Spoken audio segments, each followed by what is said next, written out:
Hi everybody. Can I welcome you to today's meeting? Have we got a bit of an echo? No?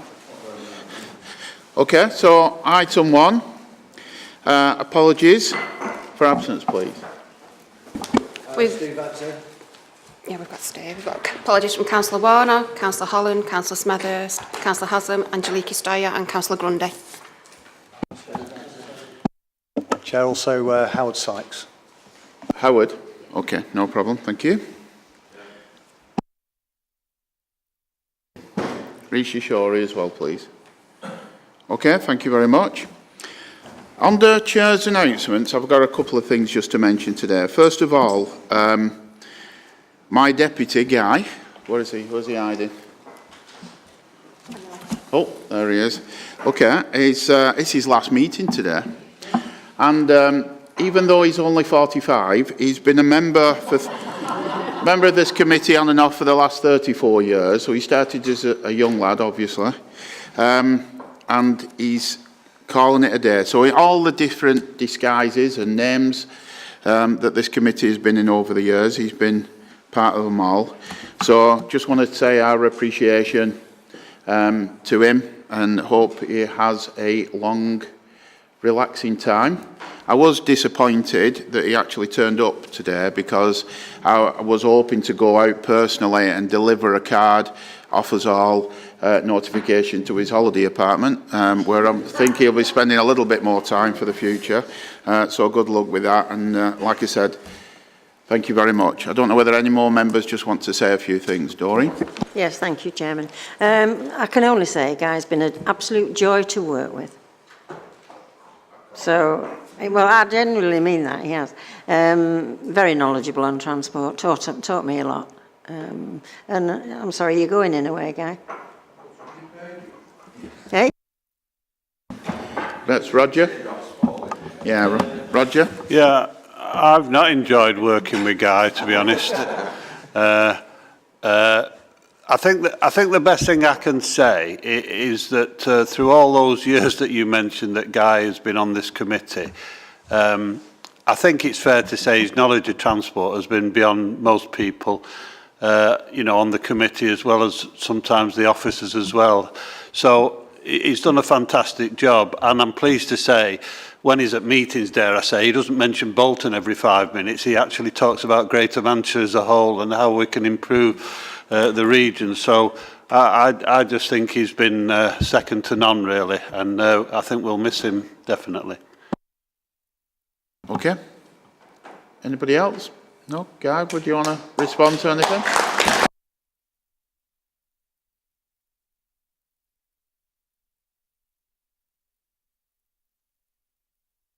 Only to say that I never expected a primary school project would last this long. And I wish everybody, thanks everyone for all your support and help. And obviously I wish you all the very best for the future. Thanks. Thank you. Another item that I was sent was regarding, Councillor sent me some information regarding the contact about the roadworks, or the blockage of the roadworks on Regent Road. As far as I'm concerned, this is a contract with Manchester City Council, and if you'd like to raise that there, then I think that's the appropriate place to raise it. Chair, the only reason why I wondered whether it was worth taking as urgent business was because these roadworks have had an impact on Transport for Greater Manchester Committee in terms of the costs of running certain bus services being increased during the period of the roadworks taking place, and whether or not there were any concerns that this would have any knock-on impact on Transport for Greater Manchester. Which is fair enough. Bob? Thanks, Chair. We've been helping to support both Salford and the main employer, Manchester City Council, through this. At the moment, we've got no indications that bus services will be extended beyond what is already planned. Manchester City Council are working with the administrator and will come up with a suitable plan. Okay, so on that I'll move on. Thank you very much. Item 2, declarations of interest. If anybody's got any, please hand them to Sylvia at the end of it.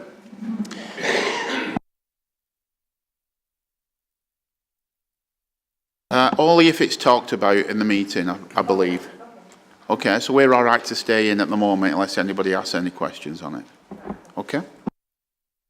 Item 3, minutes of the meeting held. Can we agree those are correct record? Thank you very much. Has anybody got any matters arising on those minutes? No? Thank you. Item 4, minutes of the subcommittees. So 4A, capital projects. Can we move those? Move it.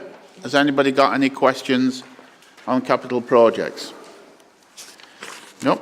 4B, bus network. Oh, sorry. John? On 4B, Chair. I'll just move the minutes first. Roger, are you okay moving the minutes on 4B? Okay, John?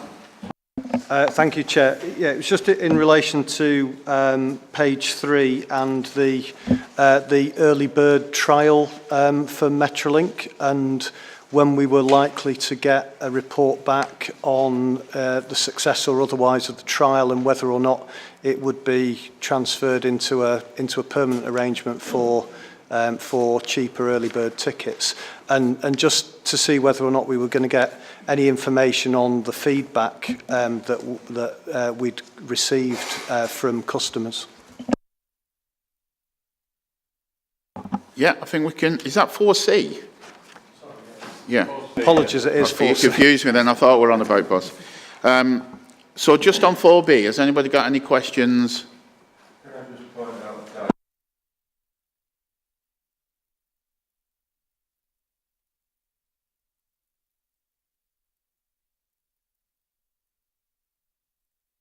Okay, that'll be noted.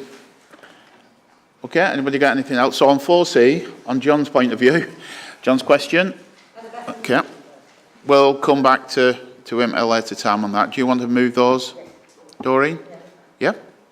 So we're happy enough to take that back and reply to John future. Yeah, officers will take back the information on early bird. Okay. Okay, John?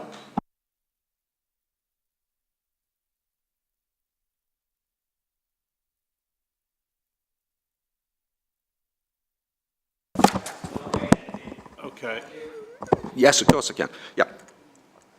Sorry about that. Yeah, 4C, I asked a question at the last meeting about the rail screen and tannoy failure at Heaton Chapel, which I suspect was actually slightly more generic, and I was promised a response. Is one yet available, please?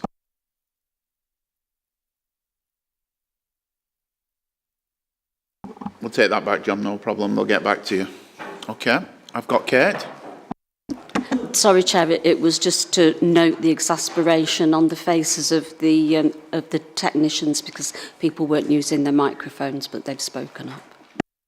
Thank you. Has anybody got any more questions on the Metrolink and Rail? No? Okay, thank you very much.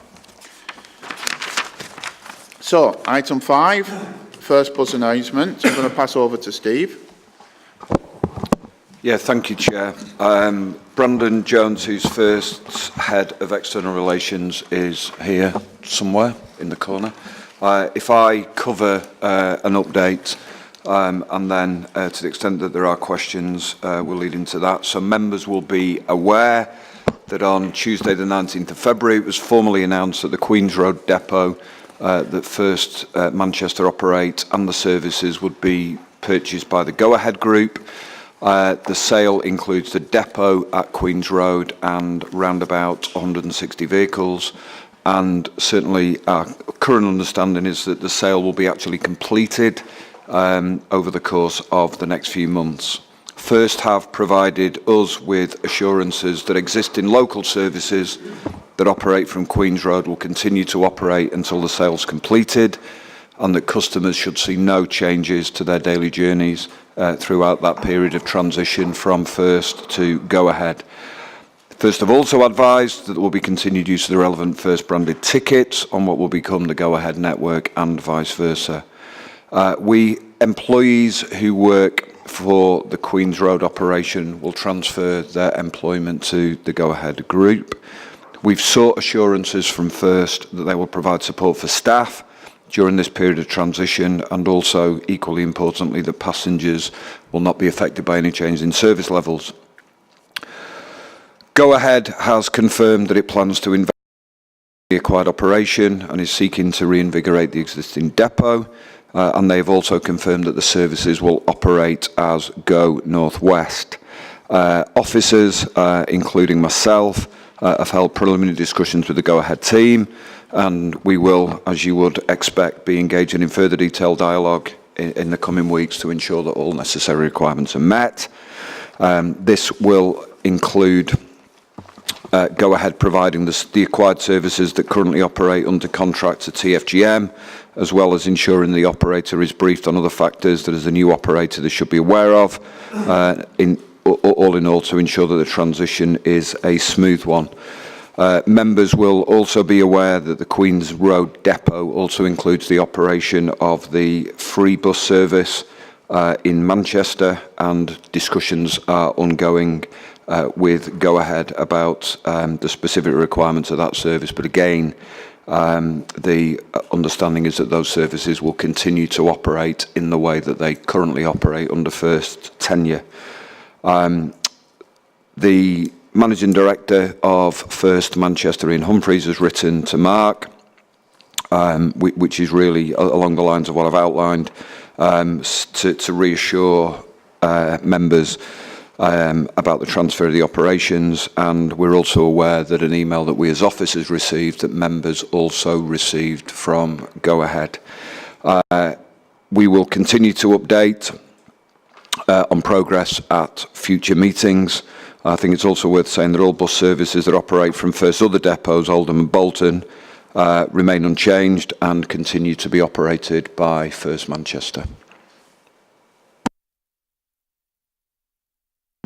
Okay, so if anybody's got any specific questions, then please see Brandon after the meeting. Anybody's got any generic questions, then please ask them now.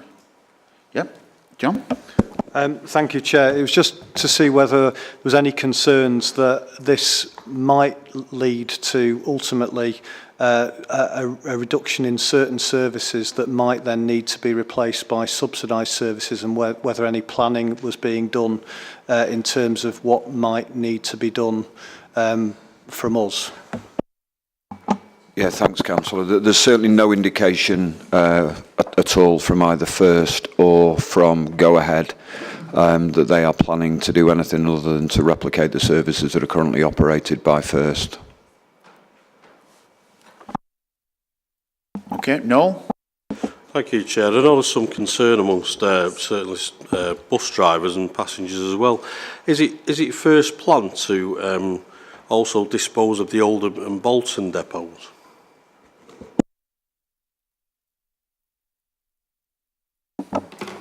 We can't answer any of those questions at the moment because we don't know. So, Phil?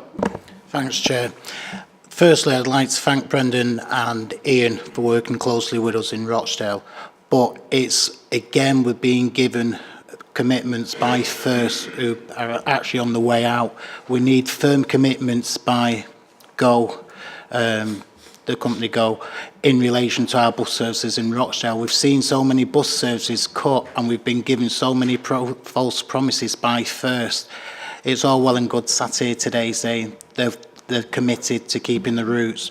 Come next week, we'll see a number of routes probably changed by First. We need that commitment by the new company coming in as well.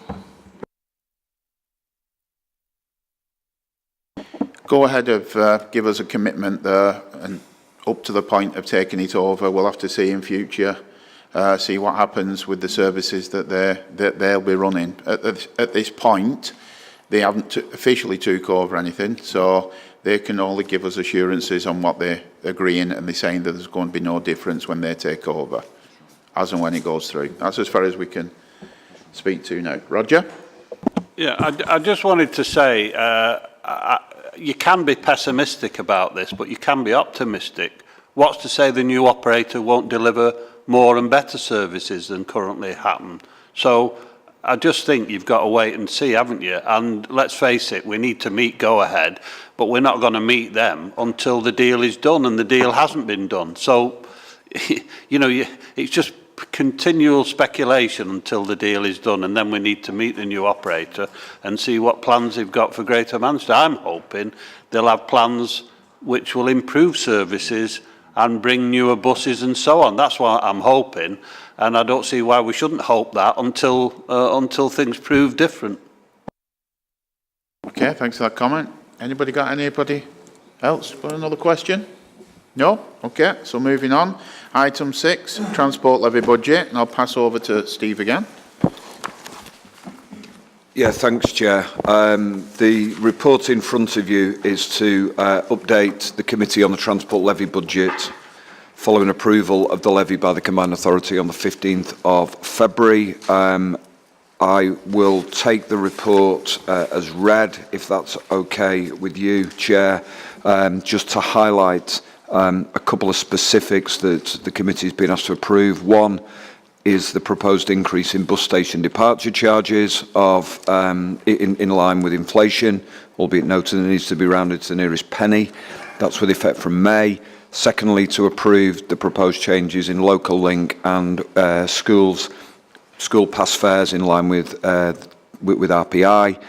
And then thirdly, to approve changes to the bus stop and shelter closure charges, which were introduced last year for the first time. And the proposed increases are set out in recommendation 4. And then finally, to note that the budget includes a grant of up to 4.6 million for GMATL. Very happy to take any questions on the detail of the report. First of all, can we approve those, please? Everybody okay approving those? Okay, thank you. So I've got Pat. Page 5 of the report, 3.2, the transport, thank you, the transport scheme development. There's an amount of 5 million approved from transport reserves for the work on the spatial framework, etc., to be continued. Could you give me a rough idea? I don't want a complete breakdown of what this money's for. What's it directed at? Yeah, so in the round, it's about developing the schemes that are set out in the 2040 delivery plan. So members will recall that the delivery plan came to the committee a number of months ago. I'm trying to remember the specific date, sorry, I can't. And within that, within the 2040 delivery plan, there's a whole raft of schemes, a whole raft of interventions that need developing, some more than others, given the status. So the work is primarily around that, but also to the extent that there are emerging interventions that come out of the spatial framework, they are also the sorts of schemes that money is needed to develop, such that we've got a business case, such that ultimately we've got schemes that are ready to put into the ground. Can I have a supplementary, please, Chair? Yeah. Are we looking at staff and wages then, mostly? It's a combination of people who are employed either directly or indirectly by TFGM and or external organisations. Thank you. John? Thank you, Chair. Just a question about the additional risks in 3.14 on page 7. Birmingham had their air quality plan approved this week, but not with the full allocation of money that they'd requested.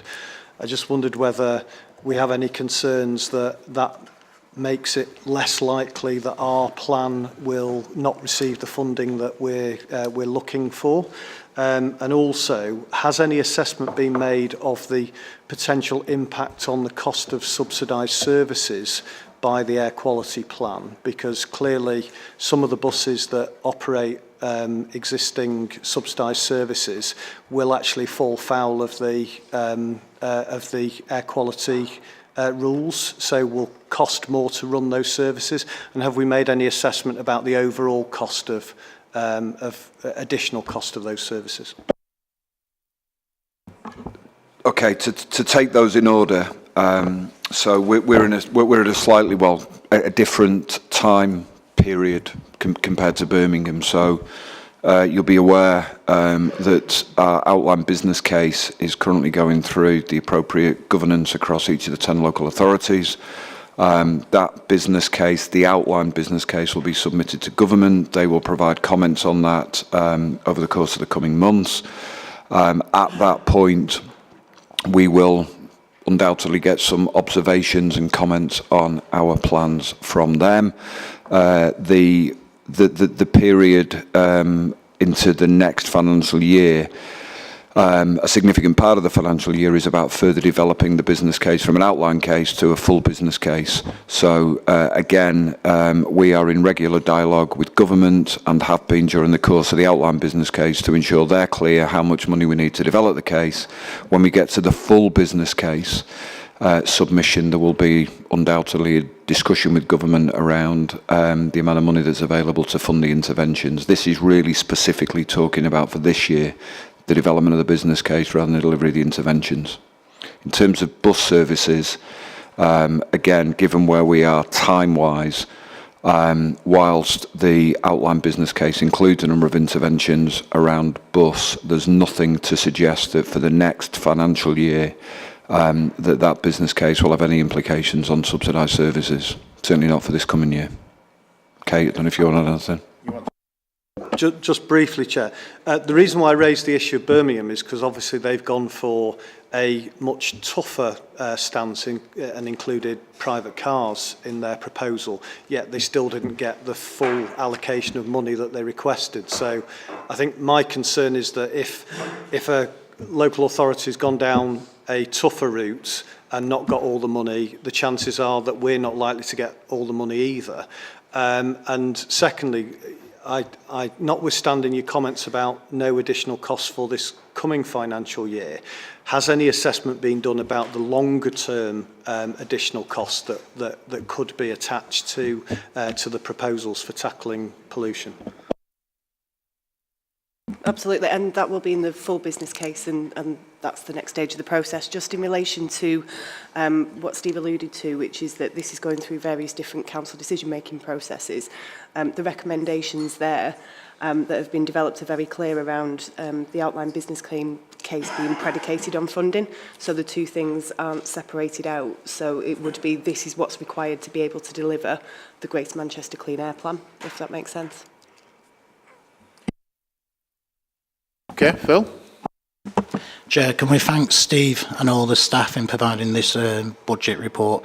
Given all the difficult times we're facing, we've had massive cuts, we're about to face massive cuts. To keep the services as they are, a really big pat on the back should go to Steve and his staff.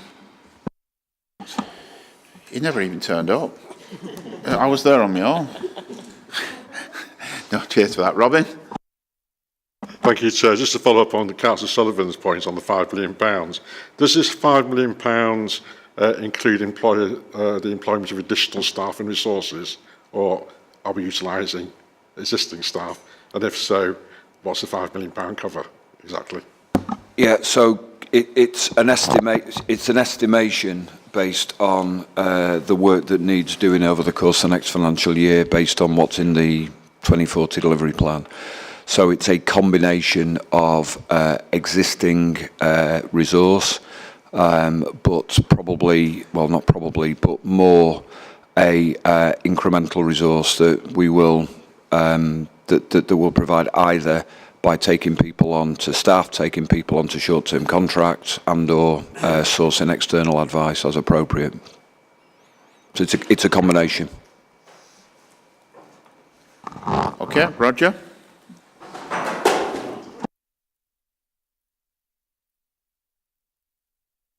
Annette. Thank you, Chair. I'm looking at 311, where there's reference to the Department of Transport grant may be removed or reduced, and there's reference to a potentially significant impact on the rail-related activities being delivered. And just what kind of impact are we talking about, actual reality? What does that mean? Yes, thanks, Chair. I think the grant for 2019-20 has been confirmed subsequent to this report being issued. There is, however, an ongoing risk, like there is in terms of any grants from government, around their longevity. I think that the reality is that to the extent that the grant had been reduced or is reduced in further years, given that an element of that is about people, and a lot of it is about supporting the work around the wider rail industry, we'd have two choices. One, we'd do less of that work, or we would have to do less of something else so we could carry on doing the same amount of work in relation to rail. Fortunately, that's an issue that we're going to have to revisit next year rather than revisit from the start of this year.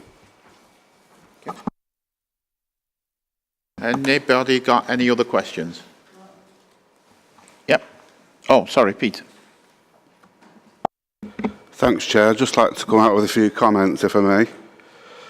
Congratulations to the committee for bringing this budget forward in very difficult financial circumstances. I mean, we've been hammered, haven't we, by this Conservative government? Nearly 10 years. By the way, aided and abetted by the Liberals, one of them sat round these benches at the moment. So we have to, congratulations everybody, particularly GMATL, who's a company that I know very well. You're still giving them £4.6 million to deliver a great service.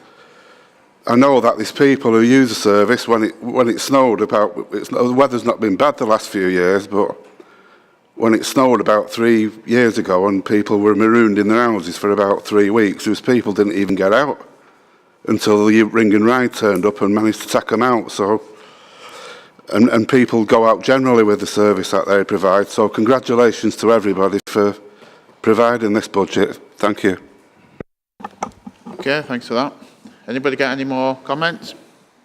No? Thank you very much. Moving over to item 7, Drive Safe, Safer Roads of Greater Manchester. Steve again. Thanks, Chair. So again, if you are happy to take the report as read, just to highlight the fact that the report is in a couple of parts, really. So the first element sets out the income that is generated from the Drive Safe, the Drive Safe courses. Subsequently sets out the costs that are incurred in relation to managing those courses, and then finally talks about the schemes that are being funded by the net income that's generated from the income from the courses, less the cost. And the appendix has a list of schemes that have been approved since 2013-14, 2014-15 and onwards. So between Bob and I, happy to take any comments or questions on the report. Thankfully, I have no interest in this at all, so personal interest anyway. So I'll pass over to John. Thanks, Chair. Well, I better declare a personal interest then, which is that I'm actually older than I look. So if couldn't happen, could it? If you go to the end of the report, which features new initiatives, all of which are welcome, but in particular the last of those, the last bullet, features a work on extending potentially by training the safe life of older people, called senior road users. That's great. But also is interested in the transition between being fit and competent to drive and ceasing to be able to do so, being cushioned in a way which currently it isn't, because a lot of people don't pre-plan that transition. I'm really pleased that it's happening in Stockport, because obviously I'm a Stockport councillor, but also because we've got an ample supply of people who fit the terms of reference of this particular pilot study, and therefore we should be able to set a tone which is replicable on a much wider scale. Thank you. Okay, I've got David. Thank you, Mr. Chairman. Can I add my praise to Steve and his team for bringing forward a number of successful financial statements and budgets? That's brilliant. I have, part of this particular document, I have concerns about driver behaviour. I never cease to be amazed by the appalling standard of some driver behaviour. Can I seek, what I would like to have is, we have a significant investment in fixed speed cameras, housings, and average speed cameras, and a number of red light ones. What I would like to see is some evidence which indicates the number of prosecutions that result from this particular investment. I think it's something that we ought to publicise to the public at large. I have a question in relation to 3.3, which is the St Peter's Way. Can I seek assurances that the new cameras are now fully operational? Because I've had a number of occasions where I indicated they were working and a number of false starts. So can I please have confirmation of that? And the last question on this one is, under 5.3, there is an indication of replacement of specialist enforcement vehicles. How many are allocated to each district, or is it a central resource which somebody says, oh, this week we'll put one in Bolton or Stockport or whatever? Can I have clarification of that, please, Mr. Chairman? Thank you. Okay, while there's a few people asking questions, I'll take them two at a time. So, Mike?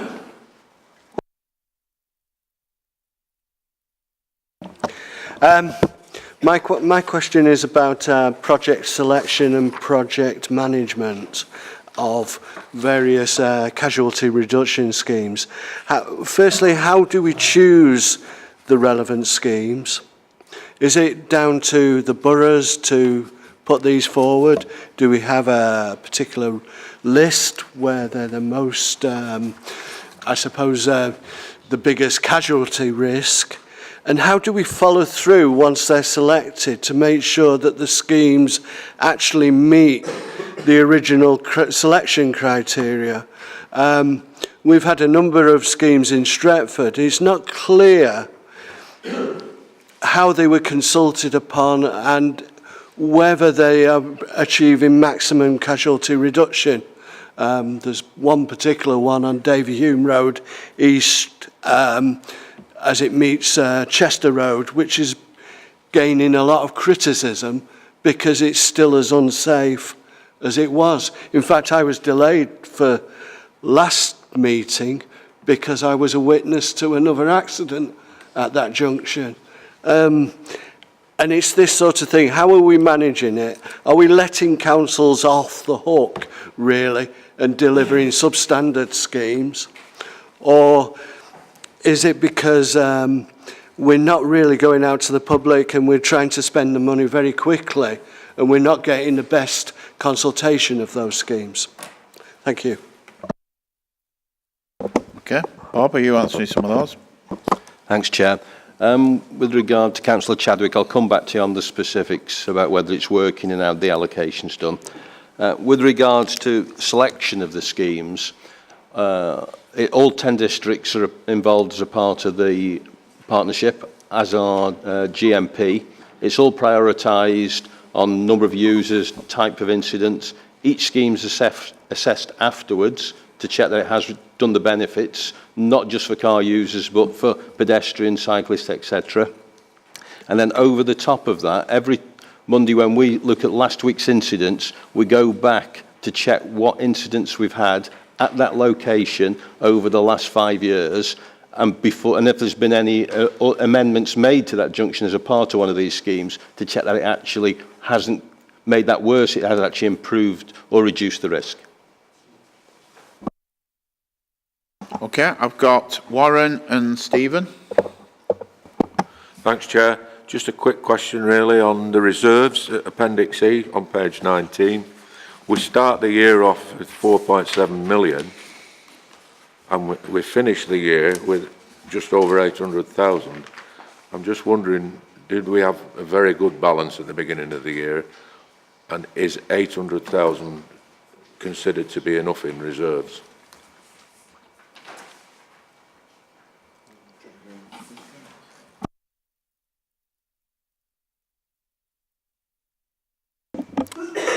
Thanks, Chair. It's two questions and hopefully a small comment. And if I waffle on, just prod me, please. One of the points was regarding the digitisation of a wet film red light camera. This is only me being layman's terms, but is that just a normal celluloid camera that we're talking about? It is, right, thank you. I just never heard of that before. I wanted to just make a statement and just ask a question regarding what a couple of councillors have mentioned about people's driving standards regarding 7.1. Now, I'm in the fire service and I'm all for kind of a proactive approach rather than a reactive approach, and I just question whether the funding about looking into 150 fatal accidents, could we use that perhaps better elsewhere? To me, how I see driving nowadays, it is absolutely dreadful, some of it. Indeed, in Councillor Cordingley's area, I had one a few years ago on a railway road in Urmston, which was almost barbaric. And the amount I've been to is just quite worrying, really. But what I see nowadays, especially sat up high on a perch in a fire appliance, is people texting. Like, they've no concern that they're going to get caught. People on the phone, you know, talking away. There's all sorts of bad driving standards that come in, and it only when something happens do we then look at the problems. And my only one, I'd like to just know, how can we possibly push this forward about looking at how people's driving standards can be improved? And just to give a final example, and again, forgive me for waffling on, the other night on Friday night when the hail and sleet came down quite bad, we ended up on, I was based at Hollins that night, and we ended up on the M60, where we had 9 trapped in 4 cars. And it was an hour of sleet and hail, but people can't react to it. And I'm just wondering whether the money that we're putting in here, whilst it's a great idea, can we further the funding of educating people and just try and improve driving standards?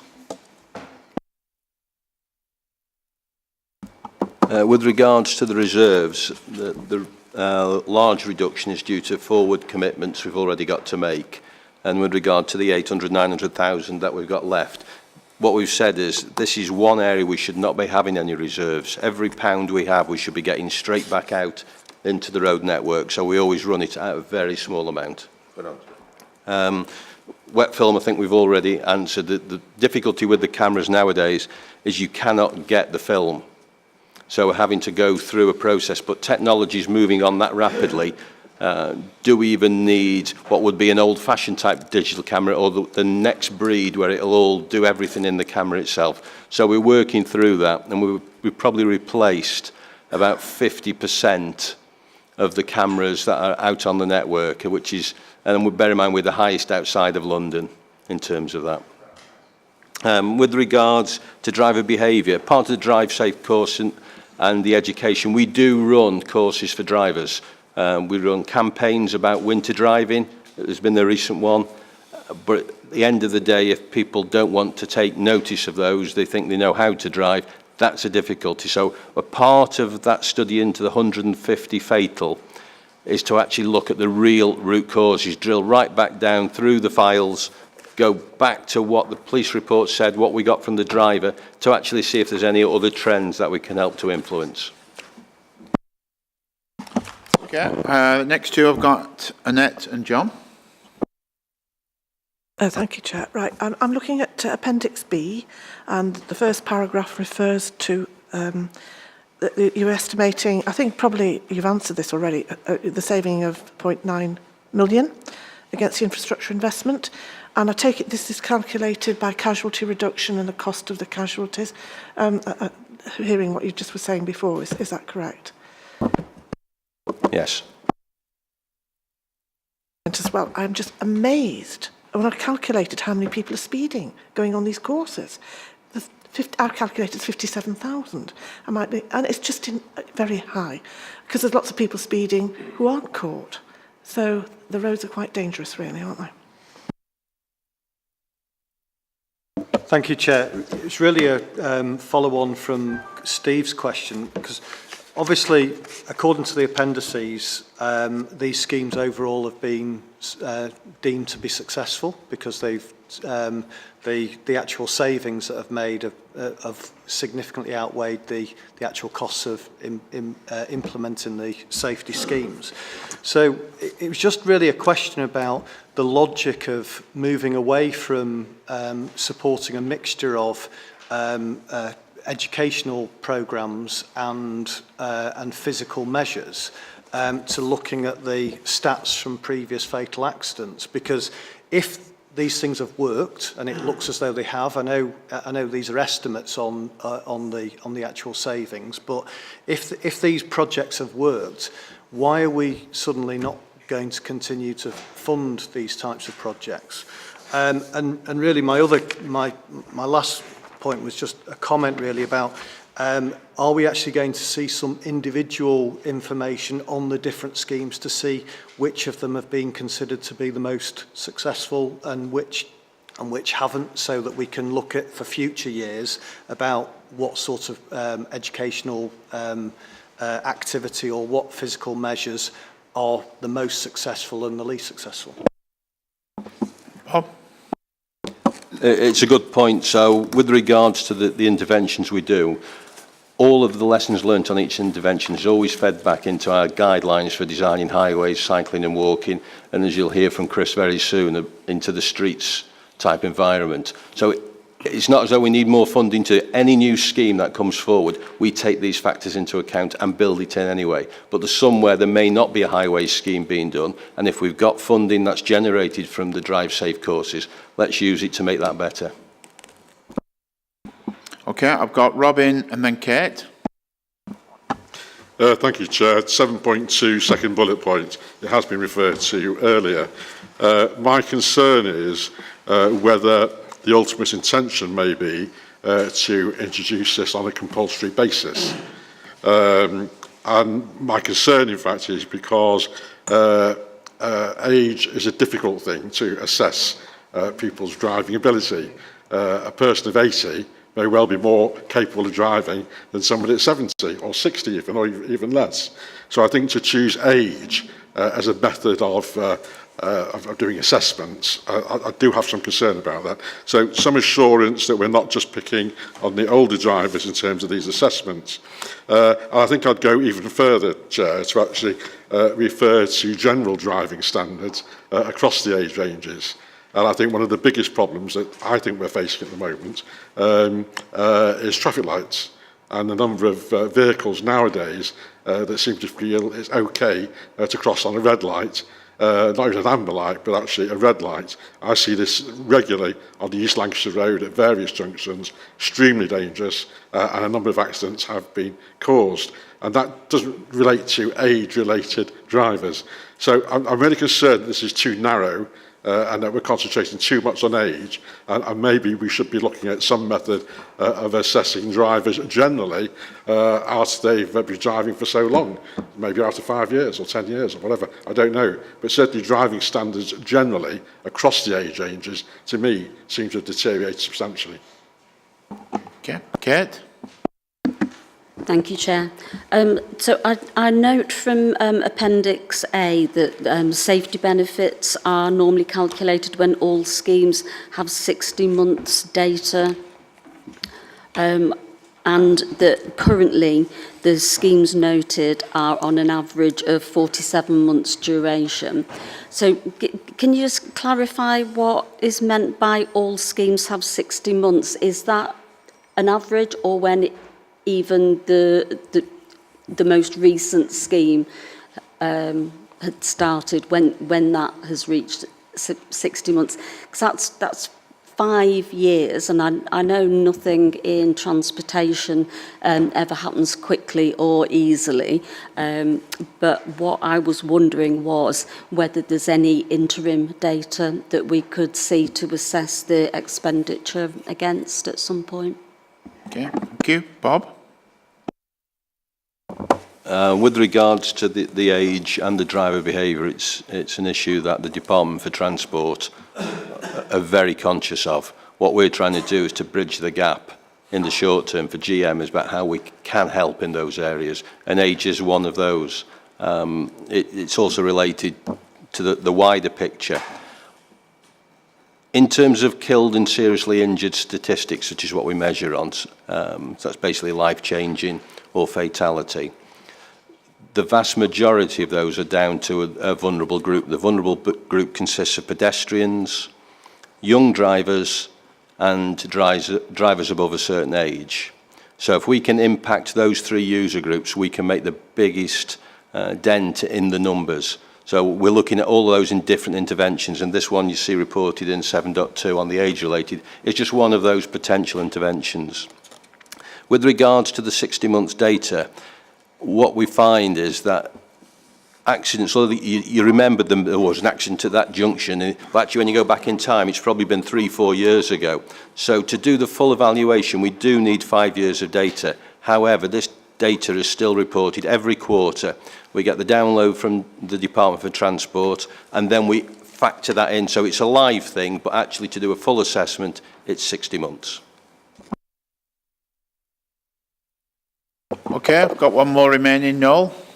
Thanks, Chair. It's a similar point, really, but it comes from Bob's answer to Mike Cordingley earlier. Are the schemes purely driven by recorded stats, or can the local authority make a case, or at least draw your attention to what it considers to be an accident hotspot? More often than not, it will be, we think there's a problem here, and then we'll start to look into the data as well as, so it can be primed either way, purely statistical or from evidence from local authorities. Okay, can we approve that minute then, please? Oh, sorry, Guy. Very briefly, and it's not for the immediate future, but it is for the medium and long-term future. It's pedestrians who are bearing the brunt of all this bad behaviour, pedestrians. And one of the problems we've got in urban areas now, and it'll take a while to develop policies to get rid of this, is the increasing size and momentum of passenger vehicles that are, you know, Chelsea tractors, call them what you like, are much more likely to kill people than smaller vehicles when they impact on pedestrians. And I'm not suggesting there's anything we do about it in the future, but unless you recognise problems, you never develop policies to counter them. And I think we need to, in the medium to long-term future, to have some sort of policy that tries to change the tendency for passenger vehicles, personal transport vehicles, to get bigger and bigger in conurbations. There are reasons to have them in country areas where you need four-wheel drive and you need large vehicles, but the preponderancy of them around Greater Manchester now is killing a lot of people, and we need to give that some long-term thought. Just a thought. Okay, thanks for that. Can we agree and approve those? Okay, thank you. Item 8. I'd like to welcome Chris Boardman to the meeting today, and I'll hand everything over to Chris for our cycling and walking update. Thank you. Thank you, Chair. Good morning, and thank you for the opportunity. I apologise it's taken so long to actually get here, although I have met the majority of you individually and in other circumstances. I'm going to keep this very, very brief overview. I'm going to refer closely to notes to make sure that I get this down to the 10 minutes that I've allocated to myself to give you an overview, and make sure there's maximum time for you to ask whatever questions you need, and refer back perhaps to even to some topics that you've already been discussing. So first of all, I just want to put this in, spend a minute of that 10 minutes just looking at strategic context here. There's 200 to 250 million car journeys being made in Greater Manchester at the moment of less than 1 kilometre. And that really should sink in. Costing the NHS alone £500,000 a week. But cycling and walking nearly halves the chances of some of the worst diseases and health problems. So changing the way we travel can significantly affect that, as well as reducing pollution and simply making nicer places for us all to live. And what if we don't change the way that we travel? Well, that choice is the one that's never really considered. It's a question that isn't asked, but it still has consequences. A significant reduction can be made to each of those costed areas if we enable people to simply travel without cars. Giving people an alternative cars, it's important to point out, is an essential component in delivering the GM congestion deal. Remember, 250 million journeys, less than 1 kilometre in a car. the Clean Air Plan, the 2040 strategy, and the emerging Streets for All policy. It is achievable, and it's been done around the world, but more importantly, it's been done in pockets across the UK, never at this scale. We will be the first region in the UK to give people a coordinated, region-wide alternative to driving. And with 30% of all car journeys less than a kilometre, it's worth pointing out as well, I think this is off the top of my head, over 80% are less than 5 miles as well. We don't have to do a huge amount to make a significant impact. So what do those normal people actually need in order to get out of a car? They need to see something that is at least as attractive as what they're doing now. Otherwise, why would they change? How do you actually describe that? Well, I would challenge you to ask yourselves right now, what would I need to get out of the car? So we've developed 2 simple sentences that describe and encapsulate the thoughts that you probably just had. They're 2 governing principle standards, I'd even refer to them as rules, that we must adhere to with everything that we do to ensure the expenditure that we make leads to mode shift. For the walking environment, it must be usable, whatever we do must be usable and want to be used by a parent pushing a double buggy. For the cycling environment, it must be usable and want to be used by a competent 12-year-old. And importantly, that their parent would let them. Those 2 proxies represent the old, those with kids, somebody who's a bit wobbly, a person who hasn't ridden since childhood, all the people who are currently driving 1 kilometre in a car because they don't see an alternative that they like. That they like is an important part of it. That's the context and standards. How do we actually achieve it? Well, for our part in this change, we encapsulated in the report Made to Move, published in December 2017, simple, clear, tangible, evidence-based steps that we must take if we're to get meaningful modal shift. I hope you've all had a chance to read that. It's worth highlighting that this document has nothing to do with cyclists. It's for people who drive, because if they don't want to change, then we may as well just give the money straight to the NHS. What we're talking about really equates to culture change, change from an embedded car-centric culture. And that culture change is only going to happen if people in Greater Manchester decide that they actually want it. So we propose to do things a little bit differently. From the get-go, the foundation on which we had to build everything was safe space, one of the things that's been touched on already today. We invited each district to set up a session to draft out a network to look at what they would need for their area, because they're the experts.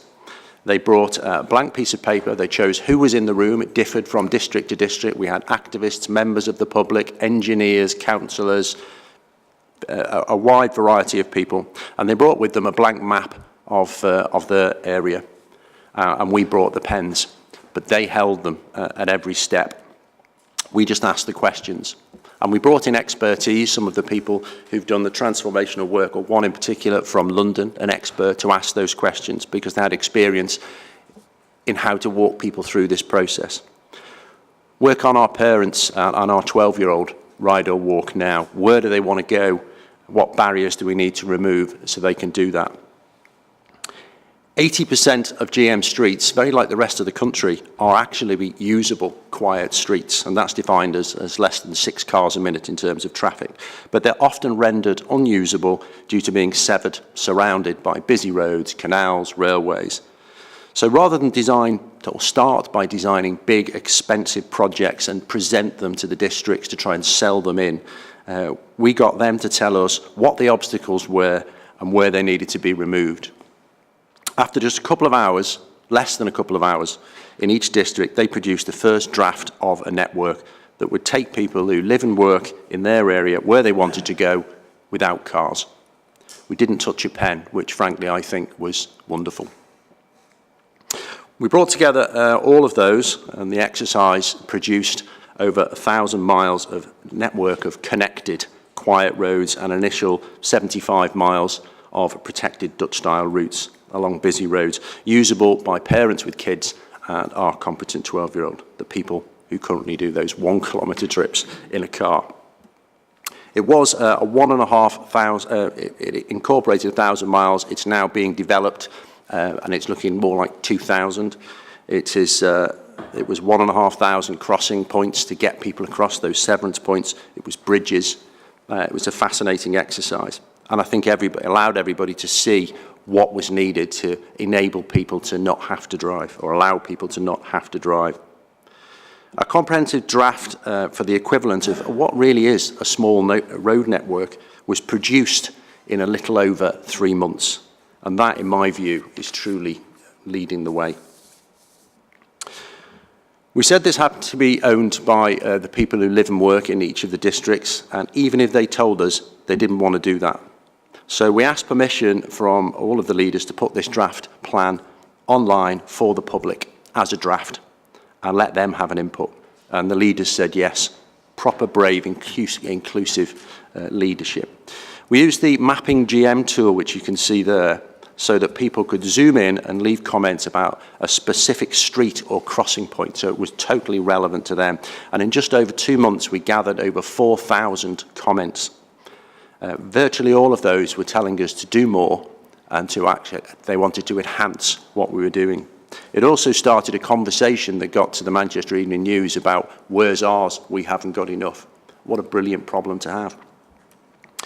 Another benefit of utilising the mapping GM tool was it uses layers. So we could see very quickly how the proposed network will interact with all of the types of transport across the city region, ensuring proper integration with all of the transport mode. This layer here shows the Metrolink stop and just how much of the network, you got that one, Martin? Yeah. How much of the network is covered by the Metrolink stops, for example. We've also got layers for the motorway network, so we can see where the two networks interact, where the severance is, the rail network, and of course the key road network. So that's the foundation. Now we need to make this into a fully fledged and fully endorsed network plan. Our aspiration is to do that by this summer. It will make us the first place in the UK to have a region-wide joined-up plan to enable people to travel without cars, all driven by local people. And if we manage to achieve our goal of getting that ratified by this summer, we'll have done it in a single year. How are we actually going to fund it? Well, we're just taking you back to that original slide. It's worth pointing out or reminding ourselves of the cost of doing nothing. We can't afford not to. But for the first instance, we are utilising a proportion of the Transforming Cities Fund. Many will know of the MERS Challenge Fund, as it's been called, a ring-fenced £160 million pot to get us going. Each district can apply for funds to deliver elements of the network, but to be eligible, they must adhere to the criteria that will ensure it's usable and attractive to those currently driving.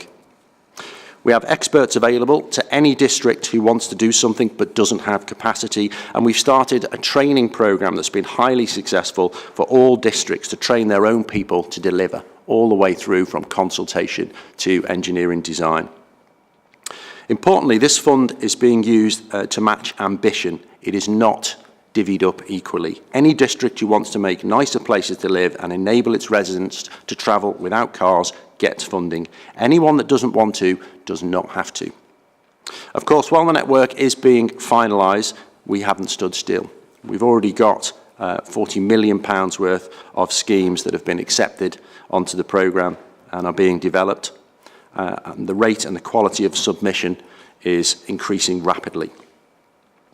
In anticipation of the overall network plan, some of the toughest barriers to walking and cycling are already being designed up. And I just wanted to show you a few examples. This is Brooks Bar Junction, which is part of the Chorlton scheme that is put forward by Manchester City Council, a fully protected junction, meaning every movement on foot or by bike is protected.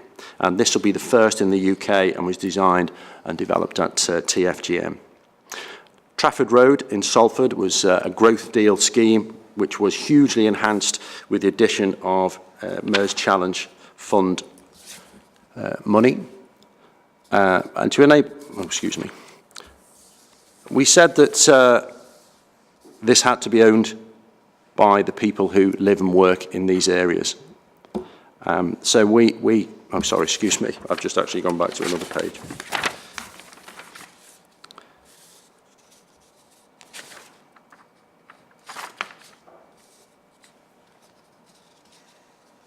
So that's what we've been doing in terms of infrastructure.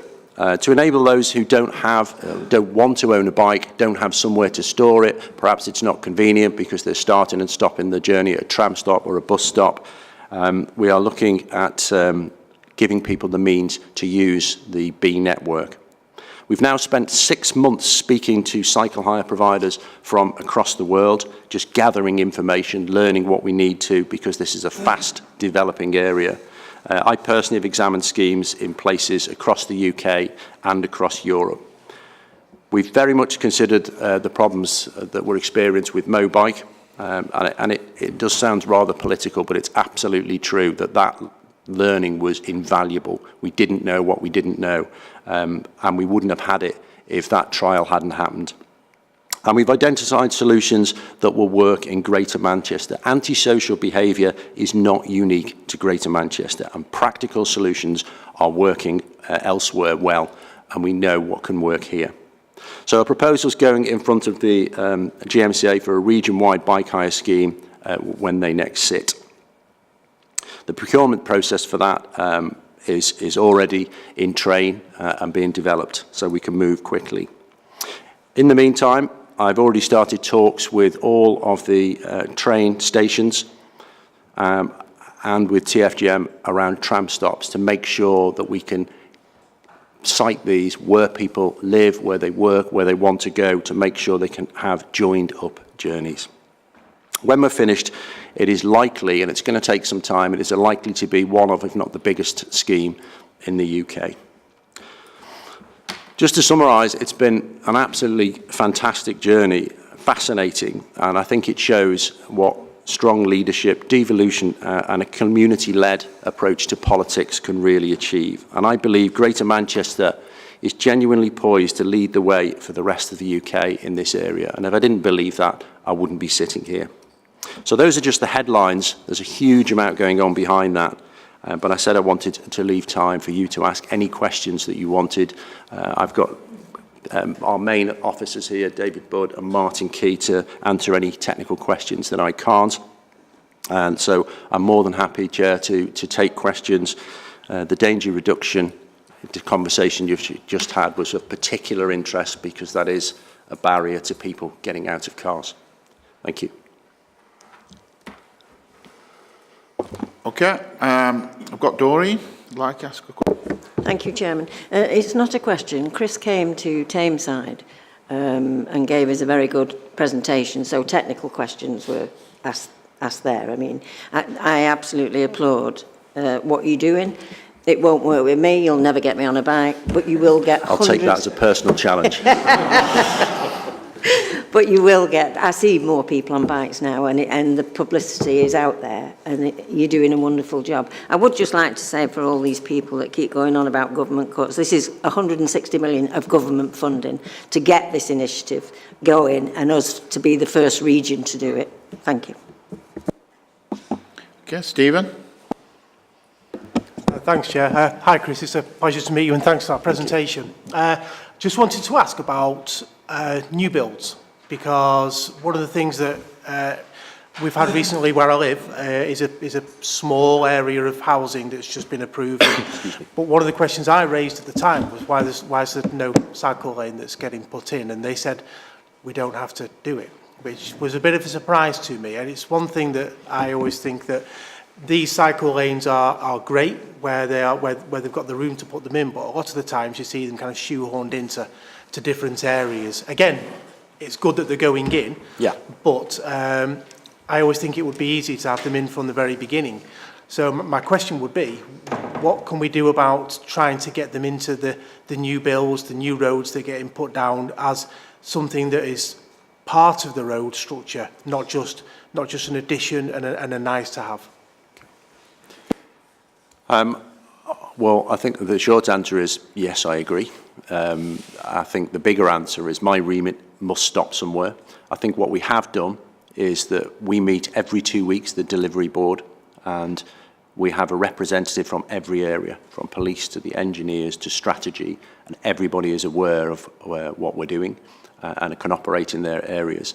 So strategy are aware, and I would very much hope that I would certainly support any policy that requires new build to make provision for people to get around without cars. And I would also ask that that's something that this committee supports, to find a way to do that, because it absolutely makes sense to build it in from the word go. I think we found around the UK and certainly in other cities that we don't have a lot of space, but that's not an insurmountable barrier. There's a lot of things you can do to make streets, and a lot of those strategies will be trialled and piloted and start to roll out over the next year, that we change the way we use a street to make it a pleasant and inviting environment for people to walk and ride. But it does stretch out to create that environment, and we're not talking about a bike lane, we're talking about an environment where people want to walk and ride, is bigger than just cycling and walking, and that takes all of us to work together. Okay, I've got Peter Robinson. Thanks, Chair. Chris, I fully endorse what you're doing. But for one thing, in the slides, you've got pictures of cyclists without helmets. Now, we make car drivers wear belts, we make parents put children in seats, we make motorcyclists wear crash helmets, but there's nothing in legislation that forces cyclists. And you talk about putting money into the health service. This would be, if we got this implemented, it would be a great saving to the health service. Thank you. That's a question that seemed to make sense to me about 15 years ago when I got involved in this, and there was a private member's bill going to Parliament to make helmet use mandatory, and I thought that's a good idea. And then I went and looked into the implications of that and realised we would kill a lot more people than we would save. Everywhere that helmet use has been made mandatory in the world, cycling use dropped dramatically for all the small reasons of it's going to mess up my hair, I've got nowhere to keep it, I can't use a bike hire scheme, haven't got my helmet, so many different reasons that it dropped dramatically. And when you put it against, I think it's 37,000 people dying from obesity-related illnesses alone, you realise that if that drops dramatically, and there's 115 deaths a year, one of which was my mother, who was killed by a car while wearing high-vis and a helmet. This is not in the top 10 things that we need to think about. 300 miles from here, 51% of kids ride to school every day in normal clothes, looking like normal people, and it looks appealing. And that's really important to get behaviour change. People don't consider themselves to be a cyclist, they're just normal people moving around, and I think that's what we're shooting for, that you don't need it. If people choose to use them, then absolutely fine, but it is not a good spend of our money to actually promote that. In fact, quite the opposite. I think we actually want to show cycling as a normal thing that you can do and remove the danger, which is part of the previous discussion, remove the dangers. In fact, there's more head injuries from people walking, so you can see where that train goes. So, no, it is not something that I would support. Okay, Pete? I just want to reiterate what Councillor Gribben said. He beat me to it. I wanted to say the exact same point that he made about the new roads. We've got a lot of investment going in with the spatial framework and all the rest of it. You know, it makes sense to do it at the start, and I think we could even recommend that all new roads which are eligible should have cycle lanes from the start. Probably planning policy, but hopefully we'll get that through to your local councils. Please take it back. Noel? Thanks, Chair. Thanks for your presentation, Chris. You used the word attractive a couple of times, and I think that's the key to it, how to create an attractive alternative to the car. And the car in this country nowadays, it's become like America. The car is king, and people do make these journeys. I mean, my working environment, I deal with motorists, and to separate them from the car, it's inconceivable. They'd rather sell the children than part with the car. That's the situation we're in at the moment. So the question is, how do you make these alternatives attractive? And the other point is, I mean, you know, in your picture there, I mean, it's, you know, I'm guessing because people got coats on, it's not the warmest day, but it's not it's not raining, it's not a wintry day. how do you get people to use the alternative forms of transport, whether it's cycling, walking, waiting for a bus, you know, the kind of weather that we've had certainly this week? Thank you. So to the first point, I have 6 children, so I'm not quite sure that's a particularly good idea to not consider selling the children. I think what we need to take a leaf from the motor industry book, really. You never see a car advert with a car in a traffic jam. You don't see it in anything other than a great environment. This needs to be aspirational. But when you look out of your window, if you see space and you see something that's easy and the parking is right outside your workplace and, oh, I can just pick up a bike there and it only costs me 50p or whatever to go where I want to go. These are all things that are attractive. Attractive, easy and safe is more important. Well, actually, attractive and easy is more important than safe, but the latter tends to be driven by the first two anyway.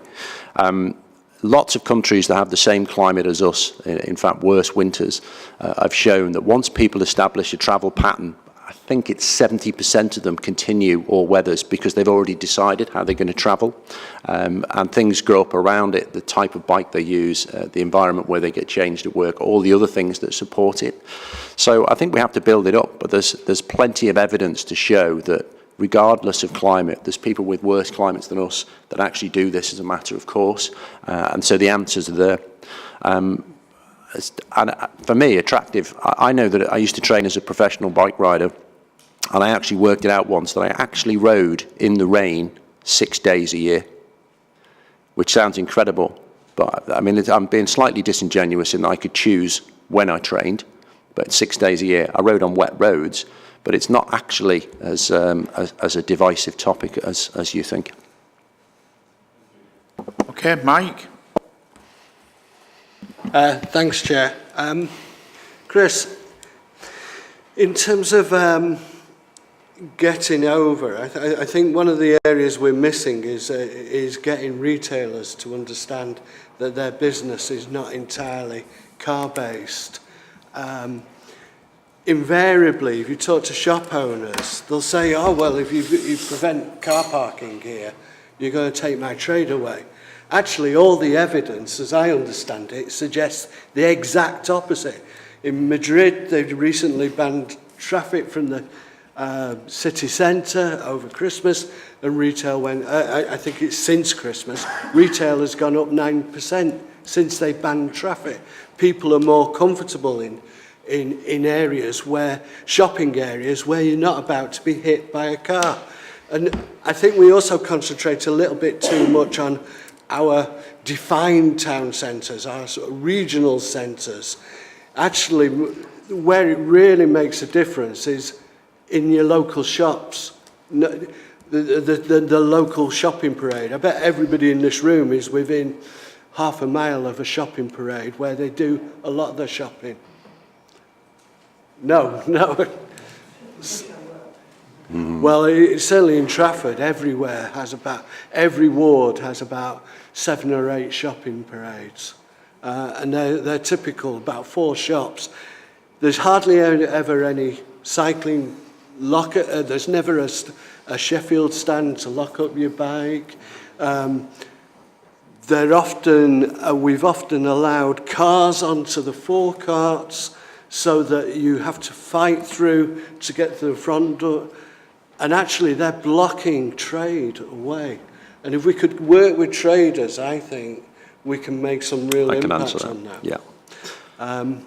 The other thing I wanted to mention was filtered neighbourhoods. Yeah. Because we do tend to get bogged down with cycle lanes. That's the only answer. And I think actually filtering a road that is used as a rat run and keeping them on the main arterial routes is far more important than cycle lanes. Do that and actually it becomes a quiet, nice area. You don't always need that green paint and all that. I think that's something that I would say is really important. Well, I think both of the last 2 questions are really poignant because there are a lot of objections and very understandable ones for preconceived ideas. In fact, the last 3 questions, these are standard and normal, and the solutions are there and they've been done. which is brilliant. So take retailer, for example. Even if somebody loves the idea of the environment, you don't know. And so I think if I take those people away, this is my mortgage on the line, and we should address that. Last night we invited Clive Lokes, councillor from Waltham Forest, to come down and speak to any of the councillors in Greater Manchester that wanted to. So it was a discussion around the whole network. But we brought somebody down who'd been there, done it, had been through the difficult stuff of taking out parking and been to the other side and was able to show what it looked like. And there is so much good practice we can learn from. First of all, it is standard for a retailer to believe that most of their business comes by car. When they actually went and surveyed the public, they found that that absolutely wasn't the case. Then they surveyed the public and said, what do you want? What environment? What's important to you? What the business thought was important to their customers, more parking, wasn't on the highest list for the public. And I think we can do a much better job from learning from that, bringing it here, and so we can take away the fear of the unknown before it's even started. There is great best practice that we need to do a better job of going and finding it, bringing it back and executing it here, and we've started that. We need to create examples. The other thing that takes away fear, you can forget Cambridge and you can forget London, it's too far away, I can't relate to it, but I can relate to the next street. I could probably relate to the next district. So we need to create examples, and we're in the process of doing that. Local movements are springing up now. There is, I think it's Walk Ride GM here, have organised an organisation, and they're actually starting to talk to communities about if you want to actually have a filtered neighbourhood and you want it, here's the process to go through. Take it to your council, the council brings it to us, and that's brilliant because you've got your customer telling you what they want to buy, and that's fantastic. So that's happening rapidly at the moment. We can say we've got 2 filtered neighbourhoods that are coming through and have they got programmed, those 2? Yeah, they're coming up for to be considered for programme entry. But right at the start of the presentation, 80% of Manchester roads are less than 6 cars a minute. We just need to make sure they link together and do the things around controlling speed, looking at how people park, because cars are a reality. We have to deal with it. It's part of a longer process, but there are ways to do it. And I think these things have already been done, which is the beauty of it, which gives us the confidence to create those examples. So yes, I agree is the short answer. Okay, I have 4 more people wishing to ask questions. Robin, Kate, Guy, and then Roger, and then I'm going to move on. So Robin first, please. Yeah, thank you, Chair. Morning, Chris. Morning. Unfortunately, I missed your presentation in Salford, but I have heard a lot of what you've had to say. I'm just referring specifically to Salford. I mean, I live in part of Salford, which has the loop line, which runs across the city, and it's very, very well used and by cyclists. But the problem is when you leave that and you have to access the local roads, main roads, and so on.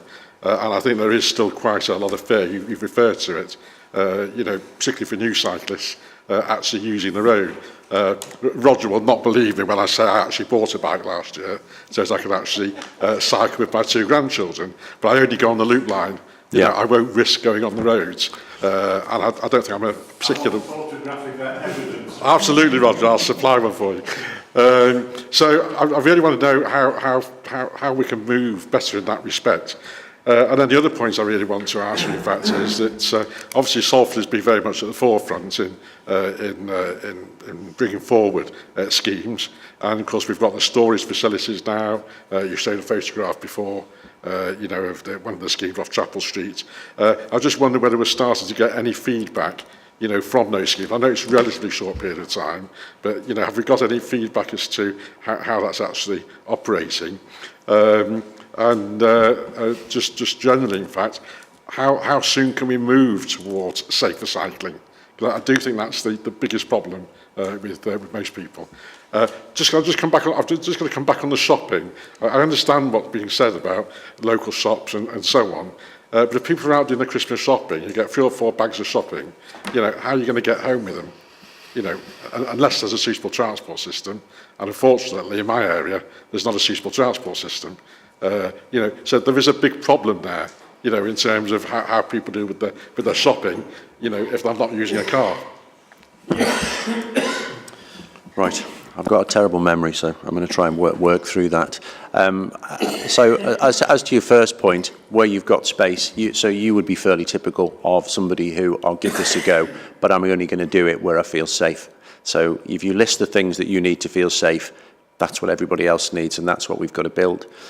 So if that was on a street, it might be very low speed, guaranteed, and it's designed in such a way that I feel comfortable.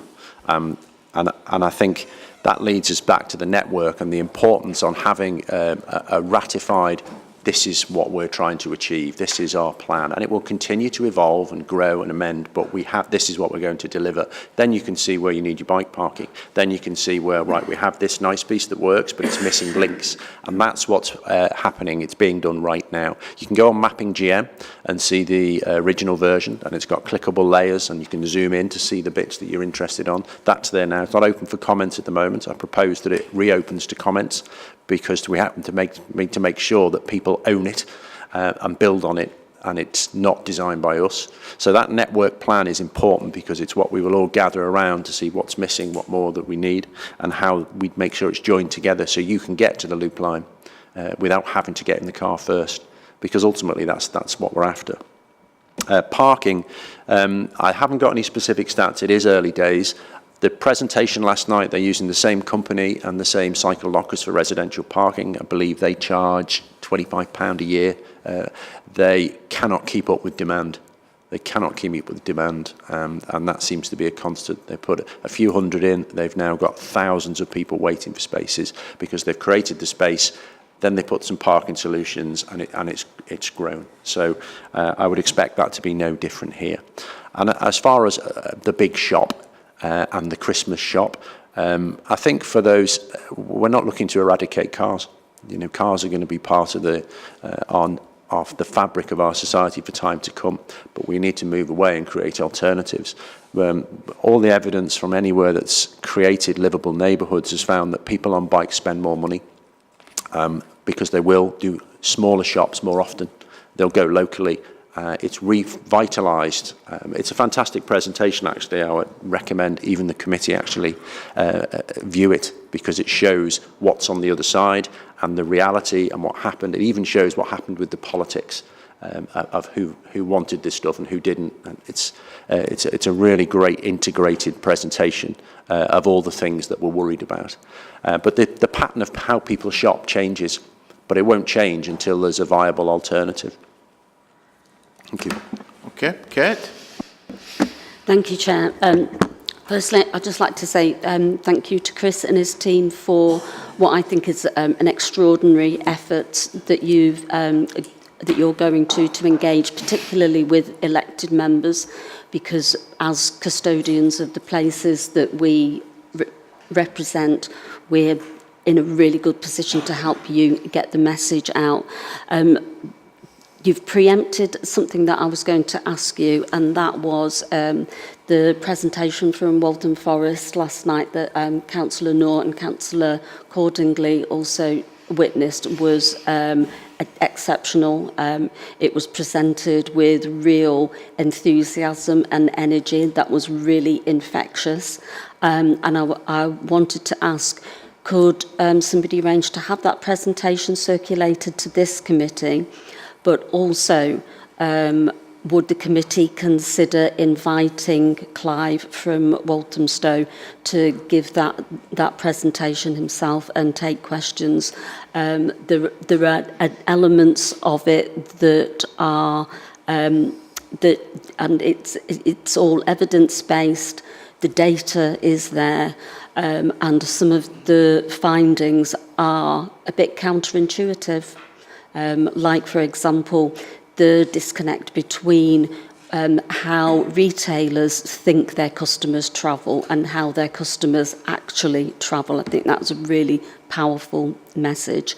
So that's one question, possibly to the Chair. if we can invite Waltham Forest up to give us that presentation.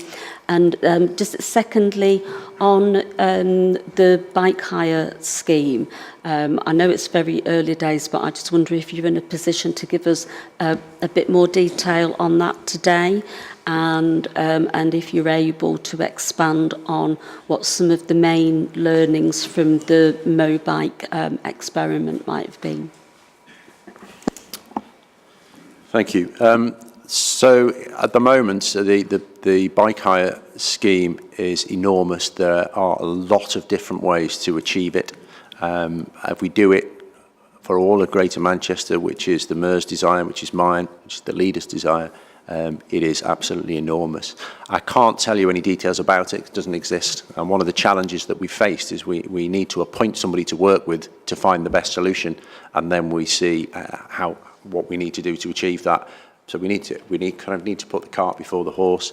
I can tell you about personal experiences and give you examples of some of the things that I've seen travelling around.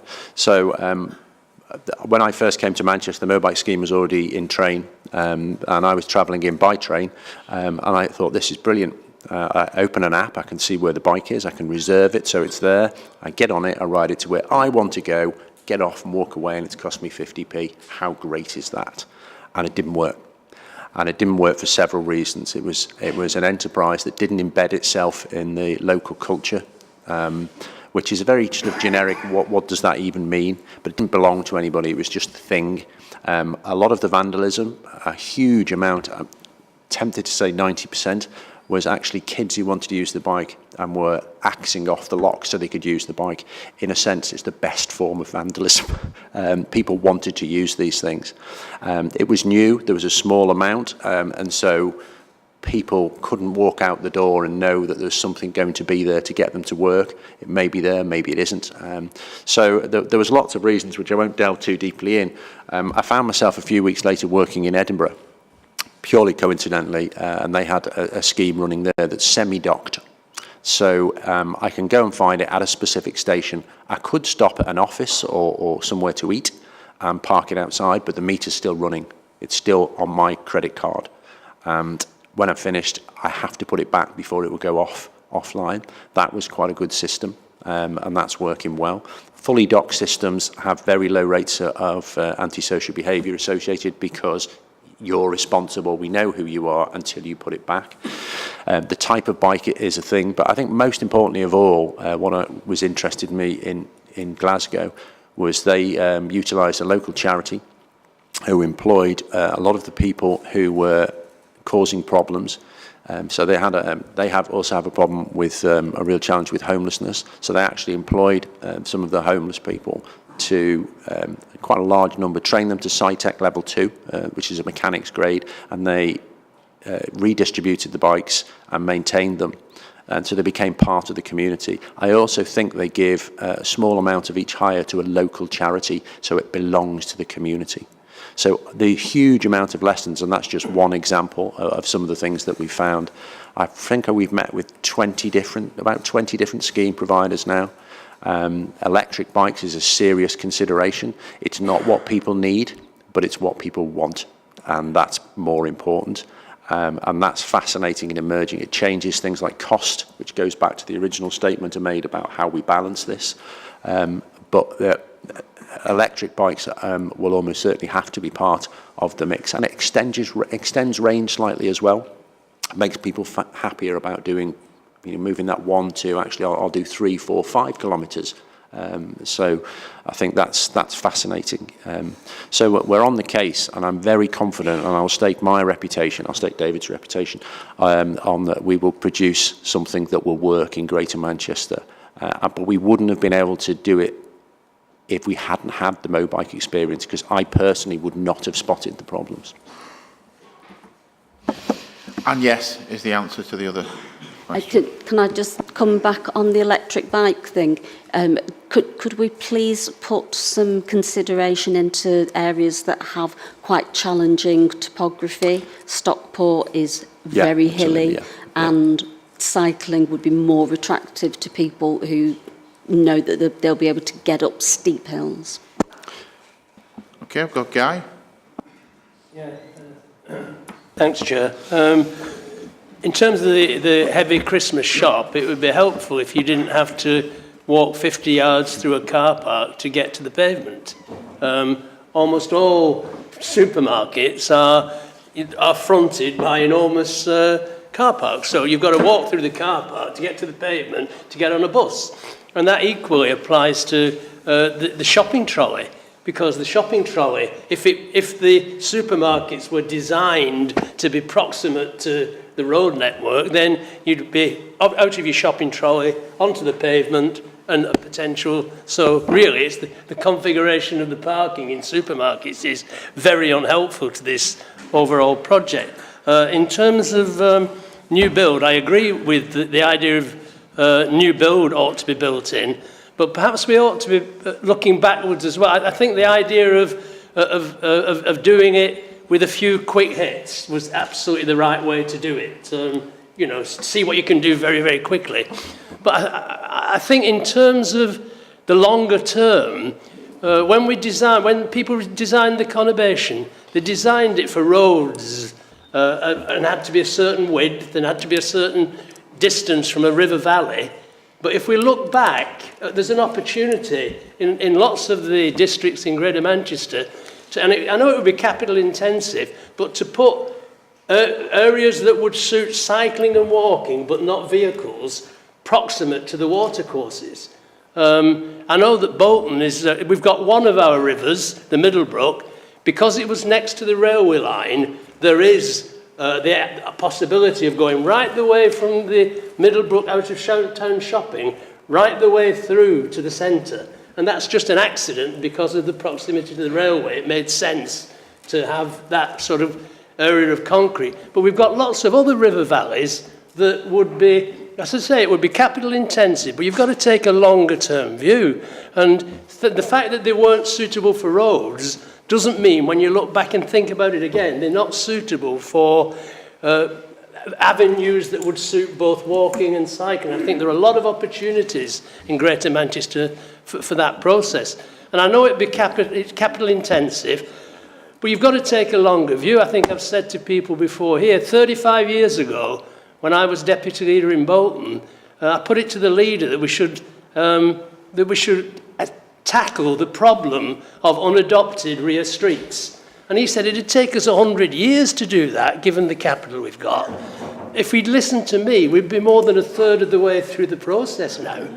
So really, you've got to take a longer term view. So I think it would be helpful if we look back at how land was used historically and started thinking outside the box and saying, can we not use some of this land that was inappropriate for highways to further this project? And I think if you looked across Greater Manchester, you'd find there's an awful lot of areas like that. The final little point is there are lots of areas that I know of where, and it's what Chris said earlier about you've got to appeal to ordinary people as opposed to people who want to do this as a challenge.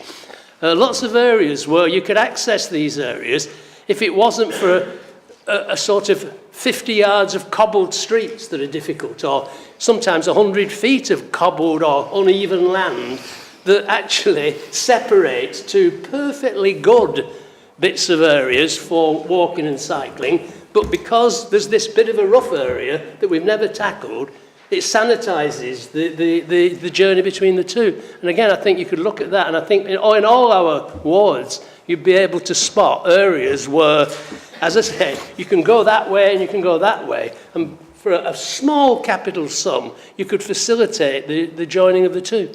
Just a few thoughts. Thanks. Thank you. Well, there's a couple of points on that, actually. Some of that is happening now. So we split, for those that don't know, we split submissions up into quarterly tranches just so we can manage the influx. Nobody is rejected. This needs further work is all we do. So anything that doesn't meet our standards, it can come back again and again and until it does. And a couple of those involve watercourses now. We've got in transfer orders Rochdale, piece on the Rochdale Canal, and we've got Bridgewater Canal's about to start, I think, as well. So there's several actually in Salford and in Manchester. However, one of the first things I looked at was the canal network, because it's a network that's already in place and connects most of the conurbations, and it's tantalising. And in the summer, I rode out to Trafford, no, past Trafford actually, out to Urmston to look at some of the forgotten, the era that you're talking about, the forgotten I don't know when they were, the bike lanes that are basically hidden in plain sight and are now in front of people's houses, and they don't know that's what they were. Huge bike lanes were in place for factory workers, and then were severed by the M60, forgotten about, and are now parking, but they're actually still there.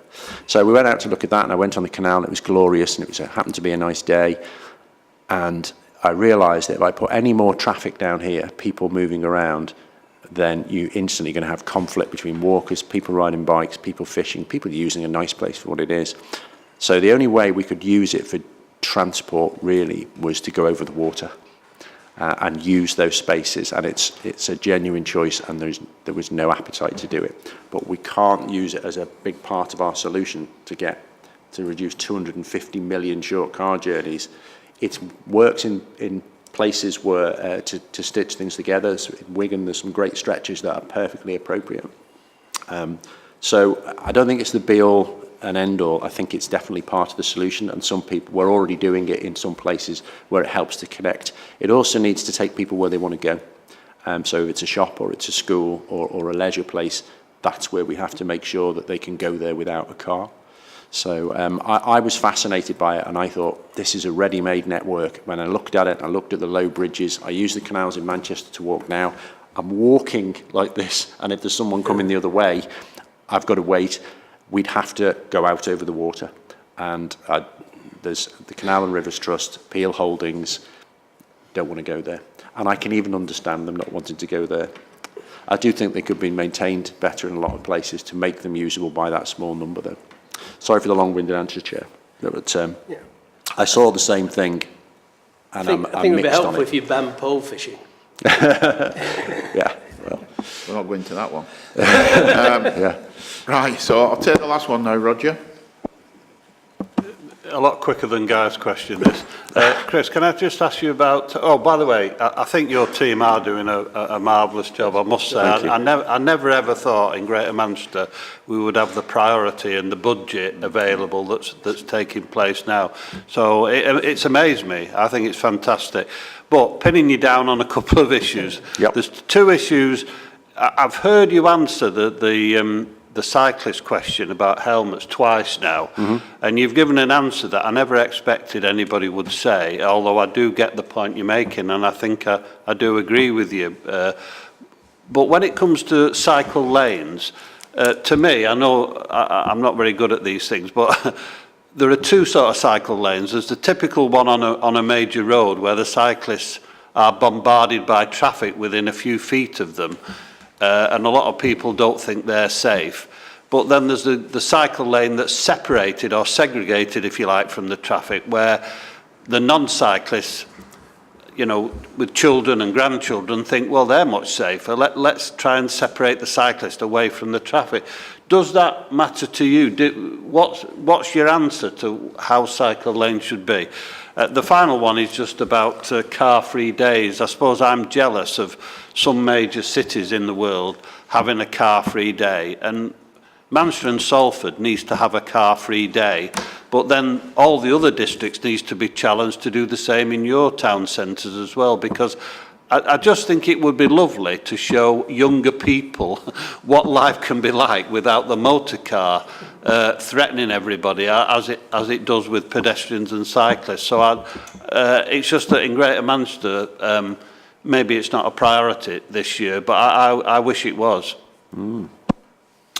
Thank you. I really like those. The helmet one, it's very emotive because on an individual basis, why wouldn't you? It's utterly logical. And then you look at it at scale and you go, whoa, we don't want to go there. And the two things clash, are instinct and evidence clash. All I would suggest to you, to take the emotion out of it, is you say, be guided by the evidence, because that's what I did. I was in exactly the same place. I looked at the evidence, I looked at the impact, no pun intended, and realised this is not where we should be focusing. People want to use them, great, but this is not safety. This is something that might help you when you're having a crash. We should focus on not having a crash. If people are being shot at, we don't want to be recommending you wear a bulletproof vest. We want to stop people being shot at. So just be guided by the evidence. On cycle lanes, it depends on the environment. So if we've got that less than 6 cars a minute, we can manipulate that environment, that 80% of our roads, to make them usable. And where it's busier and people want to go there, so we want to allow them to do that without cars, then we segregate. We make sure that you've got protected space. But ultimately, it should drill down to what would you need? What would make you feel comfortable? That's what we need to build, because that's what the people who are driving need. And so forget thinking cycle lane, not cycle lane. Think about what would I need to feel comfortable. Because this isn't about cyclists, it's about people moving around without cars, and that might not necessarily be a bike. It may, most of the journeys are walking, and walking is more important, more accessible, I think, for everybody.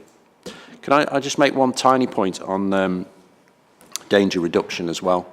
That's massive it's a big thing, and we're in conversation with GMP now, but there's a lot we can do, and again, I think we should look around at best practice that's out there and pull it together and have a policy on it. So West Midlands Police, for example, are doing some fantastic work. They've got evidence that shows what happened on the other side, and it improved general road safety by the activity they were taking, but they showed what the savings from that were. So there's evidence there. Operation Safeway, I think it was, in London some years ago, after a spate of accidents, did some intensive policing work, and they found that the savings on reduced accidents was enormous, probably paid for the police force. I think if we got together, we could create something in Greater Manchester that, again, could drive the way nationally. And I'd certainly be up to have that conversation. Okay, thank you very much for that. Chris? Thank you. Please thank the rest of the team as well. Okay, and thanks very much for coming and giving us an update. Cheers. I will. I just stand here and wave, and they actually do all the stuff. Yeah. Thank you very much. So, item 9, age-friendly transport update. Okay. Thank you. So the committee will remember back in September you had quite a long discussion about the outcome of the age-friendly transport study. My colleague James Baldwin, who's been doing all of the work on this, was here, and he's here today to be able to answer any questions. So just in terms of a quick recap, there were 5 broad recommendations that came out of that study for us to progress. So those are listed in 2.2 in the report there. Since then, and taking on board the feedback that we had from this committee, and also the Greater Manchester Older People's Network, we've gone away and start to think about how we actually make this happen and get some action behind it. I think it's important to say that one of the guiding principles has been that this needs to be embedded in everything that we do. It isn't a sort of strategic approach that's a strategy that sits on the shelf. The needs of older people and the ageing population has to run throughout everything that happens in relation to transport.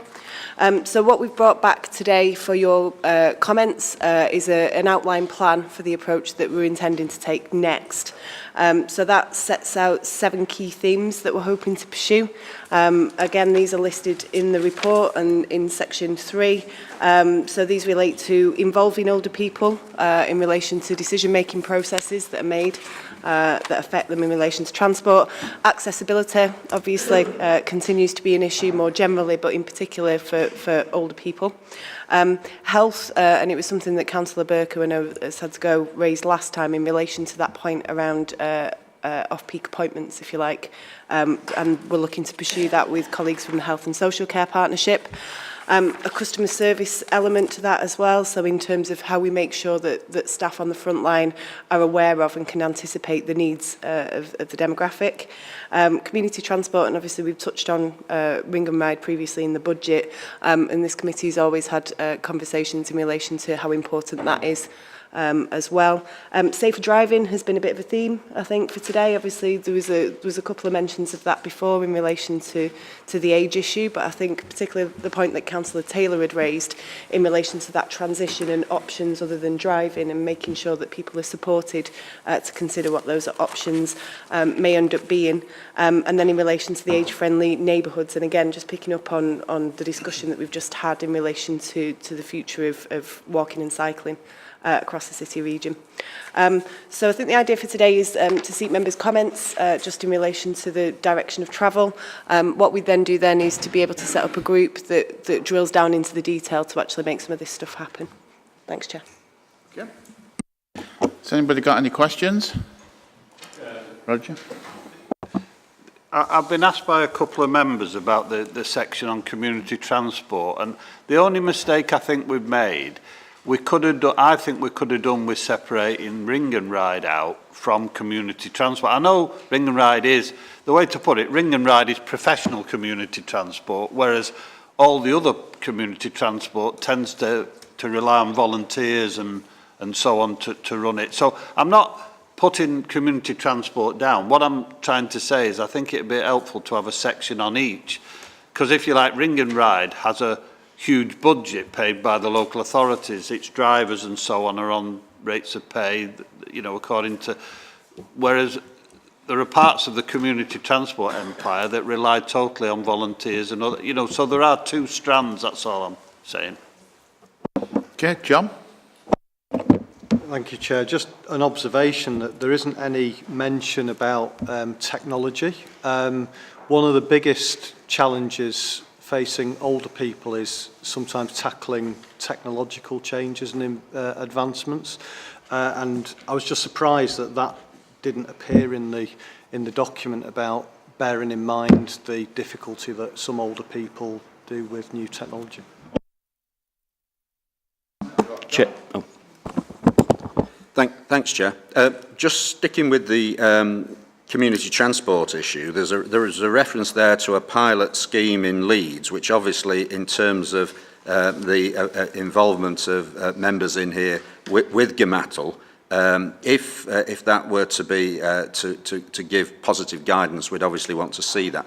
But possibly you could say a bit more about what that consists of here today.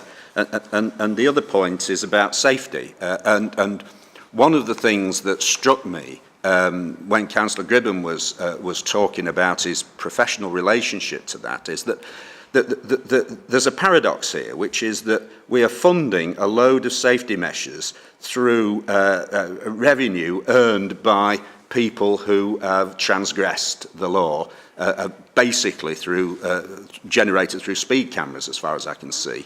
I have a confession to make that I've been on a doors training scheme, retraining scheme.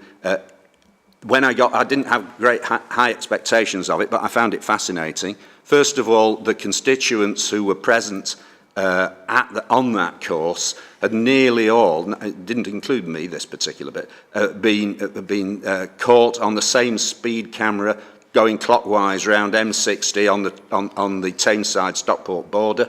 But the benefit to them of being on this course did not relate to the fact that they were doing 58 miles an hour or more on that particular bit of road, because it revealed to them very clearly that they were almost to a person tailgating in their use of 30 mile an hour and 20 mile an hour areas. And the quality of the information provided struck me as being, to have it only conserved to people who'd gone through a camera and got caught, seemed quite inappropriate. You know, I passed my driving test in my teens, and nobody's ever come back to inspect on my driving practice as it's evolved with, you know, there weren't motorways in those days. I remember the first motorway being opened. So nobody's actually brought the skill set of people up to speed. And you look at so many other things, you think, well, obviously when you get in your 70s, you get reappraised anyway, but it's inappropriate to wait for so long not to check on the competence of people, because the things that need to be attacked are very much the things that Councillor Gribben was talking about, which is that people are doing things that they know they shouldn't be doing, which is distracting themselves from the road ahead. It's fundamentally different from actually going slightly faster in most circumstances, like on a motorway, because you're more in control than the guy who's on his mobile, or the guy who's, you know, looking over his shoulder because the kids are crying, or whatever else it is. So funding the thing is paradoxical in that way, it seems to me.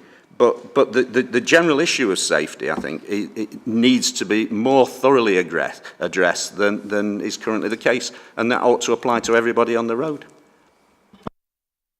Okay, Nat? Thank you, Chair. I just following on from Councillor Taylor, just like to say, obviously for forklifts, when you're driving forklifts, you have to have refresher training every 3 years or so. I'm bemused by the fact that we don't have to have refresher training on driving a car, driving at higher speeds and what have you. So I'd just like to say that. But what I wanted to ask about was on paragraph 3.4, last bullet point. We will explore whether there is a role for transport to support social prescribing. Now, you're making a statement, you're going to explore. Have you any ideas what that might be looking at, given that you think you might be exploring it? Okay, and I've got Mike. I'm probably repeating what we were talking about before. One of the key elements to me about age-friendly moving about is the work we're doing on walking and crossing. But crossings in particular, I have a real problem with our approach to pedestrian crossings. I think it is so much giving priority to the car. Every single one I know. There's been research into the stress levels of people, not just older people, but I suspect it particularly applies to older people, on how long they have to wait at a crossing. And I can point to crossings in Stretford, and I bet we all can, where you wait an inordinate amount of time for that green light to come on. That does not feel to me like a comfortable walk to anywhere. That feels like I am being held back and I'm getting stressed, and next time I'll go in the car sort of thing. Or I'll get daughter to take me. I'm giving up on that run, it's too hard. If we're telling older people, okay, we're talking about their driving ability, I'm more concerned about their ability to go to the local shop, the chippy and what have you. If we're telling older people to stay in their house because it's unsafe out there, then their decline in health accelerates even more quickly. And I think that's one of the important things. And I think we need to shift the balance on these crossings so that they put pedestrians first, that they hold up traffic. I actually don't believe that we're helping traffic movements by letting long sessions of traffic go through the A56. I think breaking it up actually probably will keep it flowing. I can see disagreements. I do want to say that Annette Finney was at the meeting last night as well. You were missed off the list. And the other thing I wanted to say, because this is my last, is it's also Dave Hops's last meeting, isn't it? Yes, so I missed that.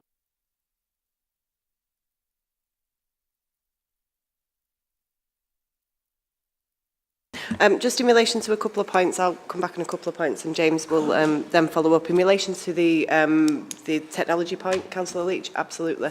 The wider Great Manchester Ageing Strategy has got a lot of recommendations and work on digital inclusion, because that's really recognised as something that needs to be overcome. I think because this is the subset from a transport perspective, it's perhaps not fairly reflecting all that work on digital inclusion, so I'll make sure that where that's relevant to transport, that's reflected. In relation to the pilot, there was a question in relation to the Leeds pilot. Haven't got that information to hand, but I'll get a note round to the committee just with further information about what that looks like. And just Councillor Coddenley's point in relation to age-friendly neighbourhoods, the second point there in 3.8, absolutely in relation to pedestrian crossings, and I think there's been some really good work that Living Streets have done in London in relation to this, and it benefits everybody. It's about making sure, and just picking up again on Chris's presentation, that the streets are there for people to use. Yeah, I think on the social prescribing element, you know, this is something we've been wanting to work with the health service on for some time, and I think our sort of initial thoughts of this would just be about giving GPs information to promote walking and cycling or public transport as sort of evolving more into something a bit more sophisticated, because GPs are obviously busy doing the day job. And what's evolving is a model of social prescribing involving intermediary workers who GPs can refer people to, who will look at the wraparound care and wraparound issues that people might be presenting with that aren't always health problems but might result in health problems. So I think it's working with those intermediaries to say, can we encourage more people to walk and cycle, and the health outcomes that can bring about. There's also, we've got some really good community assets in the transport world. Our friends of station and interchange groups are primarily there to support, primarily focus on improving transport in that area. Often there's also a social element to those groups as well. Is there a link we can make there with social prescribers? And I think on the crossings point, I think, when I came to you last time, we talked about is this about retiming crossings to give people more time to cross the road? And I think Councillor Cordingley pointed out that this is also about, making those more pedestrian-friendly junctions so that you're not having to wait for as long. But it's also about changing perceptions. If people don't know they've got longer to cross the road, then they're not necessarily got the confidence to act on that. And also there's a misunderstanding about the green man is an invitation to cross the road, and that you might have longer than you might think to get across there. So that's also something we need to look into and tackle. Okay, I'm conscious of the time, so I'll take the remaining two, Zidra and Patricia. Thank you. It's following from what Mike said in respect of the crossing. Obviously, it would be good if we can change on the busiest crossings, maybe on high streets, one red for the cars and one pedestrian, then again for the cars. And also what we have Levenshulme as awarded certificate age-friendly Levenshulme as well. And the biggest issues older people face is also pavement parking when they can't actually move around, because obviously people blocking and they are forced on the road. So I think we need to work collectively together to prevent people driving and parking on the pavements, and the police obviously have no resources to do that.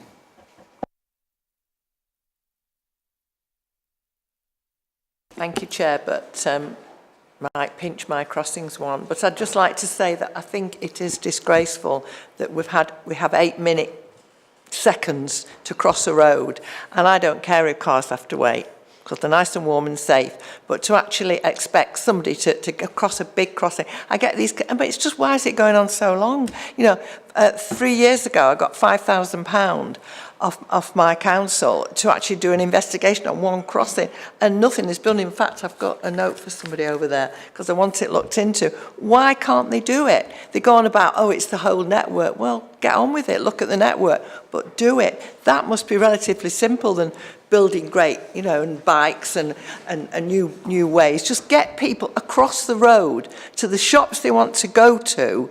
Otherwise, they won't use the shops, or they'll get in a taxi. Thank you very much. So, can we all approve the outline plan, please? Okay, thank you very much. So, last one on today's agenda, dates of next meeting. This is our last one in this municipal year, so thank you very much for everybody who's attending, everyone. And hope to see a few of you back again next year. Okay, now, just one more comment. Now it's finished. Anybody would like to stay back to meet the information on the Better Bus campaign, please do so. Thank you.